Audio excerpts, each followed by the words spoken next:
साहब मेरा प्रश्न ये है कि मेरे पास एसबीआई गोल्ड म्यूचुअल फंड में मैंने इन्वेस्ट किया था एनएफओ में जी सितंबर 2012 में। जी।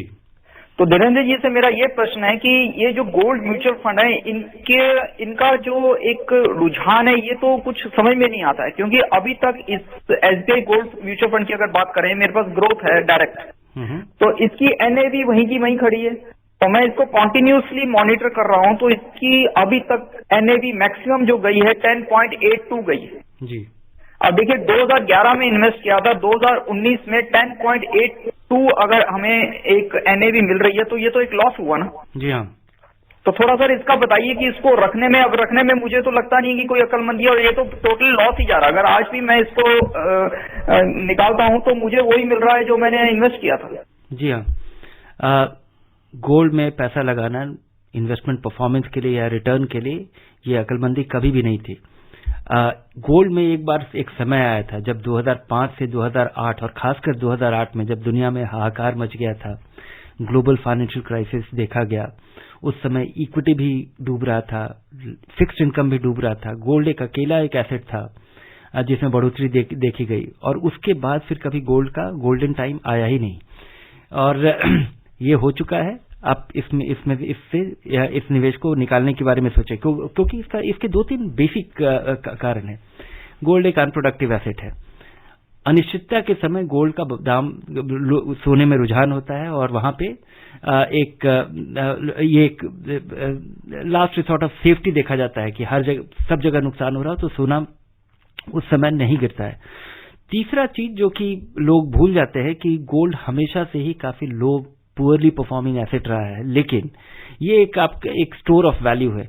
और 2008 के समय वो एक एक्स्ट्राऑर्डिनरी सिचुएशन था। एक तो था कि दुनिया में हाहाकार मचा हुआ था, और दूसरा ऐसा था कि उसी के तुरंत पहले 2005 या 4 से गोल्ड का फाइनेंशियलाइजेशन की शुरुआत हुई थी। उसके पहले आपके लिए इस तरह से गोल्ड ईटीएफ खरीद पाना, गोल्ड फंड खरीद पाना, गोल्ड का डेरिवेटिव खरीद पाना, ये पहले संभव नहीं था। उसके तुरंत पहले इसकी शुरुआत हुई थी, और उस वजह से एक बहुत नया बड़ा डिमांड खड़ा हुआ था। और उसके बाद कभी सोने का समय नहीं है। सोने आप जब भी कोई एसेट खरीदते हैं तो आप देखिए कि उसके पीछे क्या है। आप या तो किसी को उधार दे रहे हैं, जब भी आप कोई बॉन्ड खरीदते हैं, गवर्नमेंट ऑफ इंडिया का डिपॉजिट करते हैं या बैंक में डिपॉजिट करते हैं, या गवर्नमेंट ऑफ इंडिया का जो स्मॉल सेविंग्स ऑर्गेनाइजेशन के पैसे हैं, एनएससी, पीपीएफ, तो आप बेसिकली किसी को आप पैसा उधार दे रहे हैं, और आपको एक निश्चित आमदनी का कोई आदमी एश्योरेंस दे रहा है।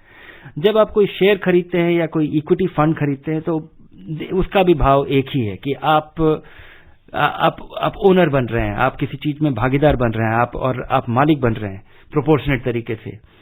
और तीसरा एसेट जो कि बहुत क्रिटिकल एसेट है कि मकान है, जिसका कि आप आनंद भी लेते हैं, और जरूरत पड़ने पे उसका दाम बढ़ जाता है तो आप उसको बेच भी पाते हैं। वो एक आपके लिए स्टोर ऑफ वैल्यू भी हो जाता है और एक शेल्टर का भी काम करता है। और इन तीनों, और अगर आप उस मकान में नहीं रहते हैं तो आपको किराया मिलेगा।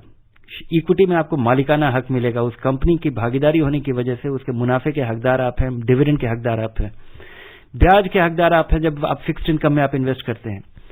सोने में आपको कुछ मिलता नहीं है, सोना कुछ देता नहीं है, बल्कि अगर आपके पास ढेर सारा सोना हो तो बल्कि आपको कुछ खर्च करना पड़ेगा उसकी सुरक्षा के लिए। तो और सोने का भाव जमाने से, चूंकि ये सबसे पुराना एसेट क्लास है, इक्विटी 100-200 साल पुराना है, फिक्स्ड इनकम भी 100-200 साल पुराना है। सोना एक ऐसा चीज है जो कि हजारों साल से चला आ रहा है। हमारे पारिवारिक परंपराओं में भी, फेस्टिवल्स में भी ये एक स्त्री धन के reason why the intrinsic value of it hasn't come down, but it is entirely dependent on more people desiring to own gold. That is the only fundamental thing, and that is true for many assets. You know, when you see any kind of speculative boom in a particular region in the real estate, that happens. But you know, if I have to look for cash flows, earnings, what you are getting, one should not have सोने में पैसा लगाना कभी भी समझदारी नहीं थी। एक गलती से एक ऐसा सेट ऑफ कोइंसिडेंस था जिस समय सोने में एक बहुत बड़ा बूम आया, फिर कभी कभी कुछ समय के लिए आ जाता है। इस पिछले 9 साल में आपने देखा होगा कि और ये जो गोल्ड फंड है, इसके खर्चे दुगने हैं।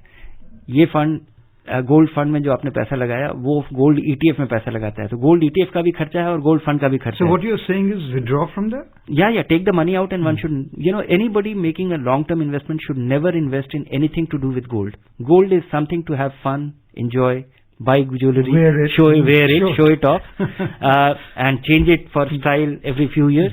Look at it as consumption, and it's a very reasonable consumption in the sense that a good part of the value is still stored, but it has a very high transaction cost. The making charges and changing the style could well be 10% of the investment value.